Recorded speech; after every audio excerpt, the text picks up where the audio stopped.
ఇవాళ బీహార్లో ప్రధాని పర్యటన, పుర్నియాలో విమానాశ్రయం టెర్మినల్ ప్రారంభించనున్న మోదీ. జార్ఖండ్ లో ఎన్కౌంటర్, 3 మావోయిస్టుల మృతి.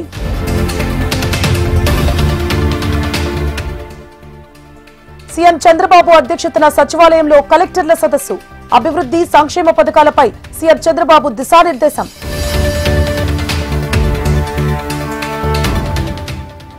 జూబ్లీహిల్స్ ఉప ఎన్నికపై నేడు కేటీఆర్ సమావేశం. డివిజన్ కార్యకర్తలకు దిశానిర్దేశం చేయనున్న కేటీఆర్.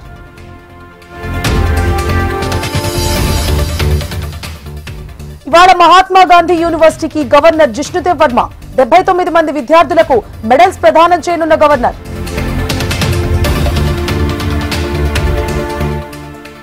జూబ్లీహిల్స్ ఉప ఎన్నికలపై కాంగ్రెస్ ఫోకస్. గెలిచి తీరాలంటున్న సీఎం రేవంత్.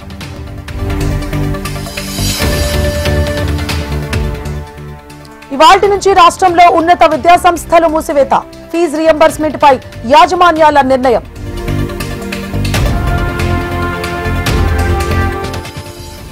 హైదరాబాద్ అంబర్పేటలో రోడ్డు ప్రమాదం, 1 మృతి, 7గురికి గాయాలు. హైదరాబాద్ లో కుండపోత వర్షం, గంటన్నరలో 12 సెంటీమీటర్లు నమోదైన వర్షపాతం.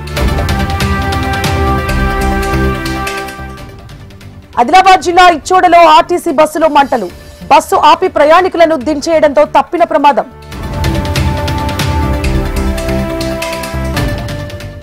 మెగా డిఎస్సి తుది ఎంపిక జాబితా విడుదల. 16,347 టీచర్ పోస్టుల భర్తీ ప్రక్రియ పూర్తి.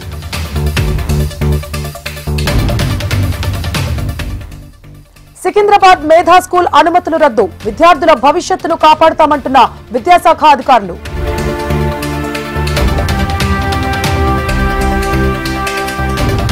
తెలుగు రాష్ట్రాలను వెంటాడుతోన్న యూరియా కష్టాలు. యూరియా కేంద్రాల వద్ద రైతుల పడిగాపులు.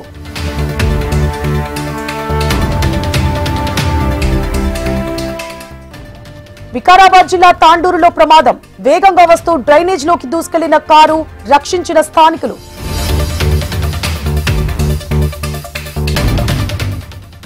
శ్రీశైలం జలాశయానికి కొనసాగుతోన్న వరద.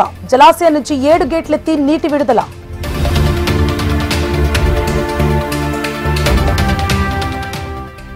బంగాళాఖాతంలో అల్పపీడనం. తెలంగాణకు భారీ వర్ష సూచన.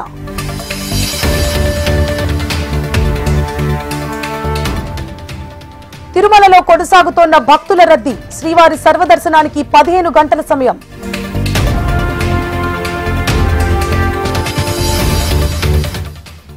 బ్రిటన్లో వలసదారులకు వ్యతిరేకంగా ఆందోళనలు. మా దేశం మాకిచ్చేయండంటూ 1,00,000 మందికి పైగా నిరసనలు.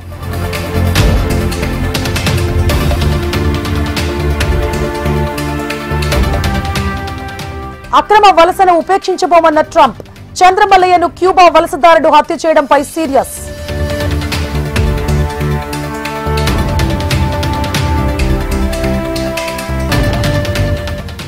నేపాల్లో హింసకు పాల్పడిన వారిని శిక్షిస్తాం. శాంతిని నెలకొల్పడమే ధ్యేయమన్న తాత్కాలిక ప్రధాని సుశీలా కర్కి.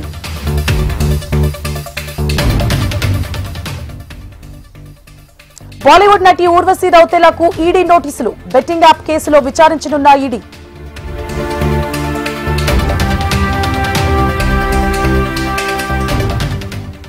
భారత్ చేతిలో చిత్తుగా ఓడిన పాకిస్తాన్.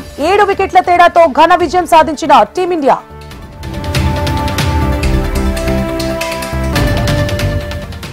వన్డే సిరీస్ లో ఆస్ట్రేలియా ఘన విజయం. 8 వికెట్లతో భారత్ మహిళల ఓటమి.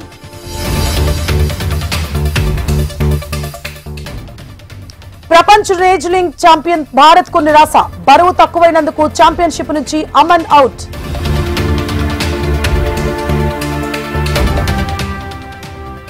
మహిళల ఆసియా కప్ హాకీలో చైనా విజయం. ఫైనల్లో 1-4 తేడాతో భారత్ ఓటమి.